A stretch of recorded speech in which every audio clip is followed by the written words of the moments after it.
For us, it's very important to say we cannot blame anybody else for this performance. It's only our responsibility. That doesn't make it better. We don't want to look for excuses. That doesn't make it better.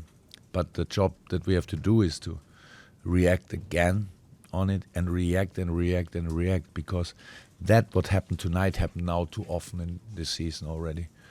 And everybody, maybe not everybody in this room, but everybody who follows us over the whole year know how good we can be. So that makes it even worse to accept than a performance like this tonight.